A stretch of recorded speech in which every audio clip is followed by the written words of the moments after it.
benefit of the doubt, Mr. President, and say maybe not deliberately, but consistently, way too consistently. So let me be clear, Mr. President. How can you drain the swamp if you're the one who keeps muddying the waters? You didn't know about that $130,000 payment to a porn star until you did.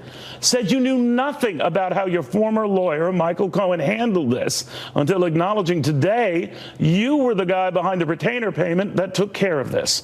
You insist that money from the campaign or campaign contributions played no role in this transaction. Of that, you're sure.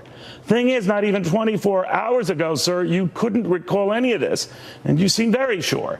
Now, I'm not saying you're a liar, you're president, you're busy. I'm just having a devil of a time figuring out which news is fake. Let's just say your own words on lots of stuff give me, shall I say, lots of pause. Like the time you said the Russians didn't interfere in the 2016 election until a lot of Republicans had to remind you they did. Came back months later and you said, well, I never said that Russia didn't meddle in the election when, in fact, you had a lot. Now, none of this makes me a never-Trumper, just always confused. Like when you claimed your tax plan was the biggest in U.S. history when it wasn't, or that the bill you signed to make it all happen would cost you a fortune when it turns out it is going to help make you a bigger fortune, or that your job approval numbers really aren't that bad relative to other presidents at this stage, when they're actually worse than most presidents at this stage. That can change, but what's weird is this pattern does not.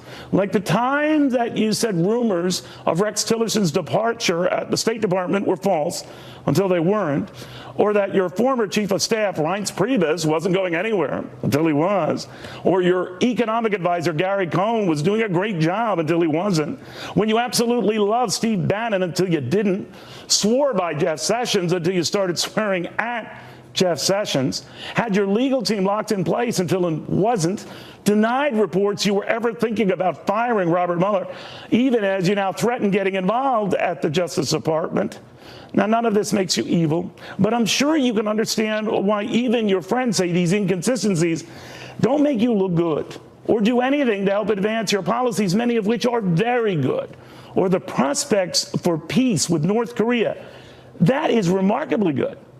All this stuff you keep blurting out, remarkably bad and remarkably bad timing. It is not that these exaggerations and omissions and misstatements are now and then. More like now and then something else, always something else. Like the time you claimed you signed more bills than any president ever, neglecting to mention the other four presidents, FDR, Truman, Carter, and Clinton, who all signed more. Or bragged about the national debt going down by $12 billion after your first month in office, even though it soared by nearly $1 trillion now that you're 15 months in office. But it's not what you are omitting, Mr. President. It is what you keep stating and never correcting.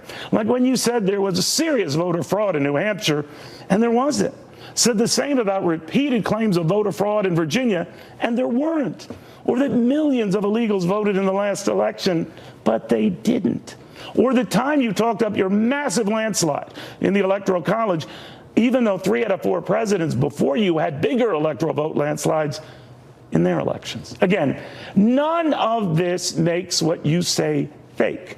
Just calling out the press for being so a bit of a stretch.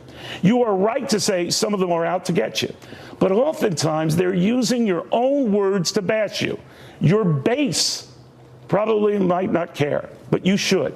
I guess you've been too busy draining the swamp to ever stop and smell the stink you're creating. That's your doing. That's your stink.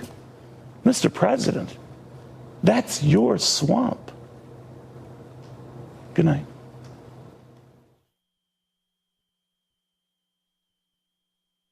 This Did You Know question is brought to you by Old Dominion Freight Line. Did you know, when it comes to shipments being delivered as promised, only OD can say they are #1. Stay tuned, and we'll prove it. Why is Old Dominion #1 in customer satisfaction? Maybe it's OD's over 99% on-time rate, or our decades of supply chain experience that support the dynamic digital marketplace. Or because when we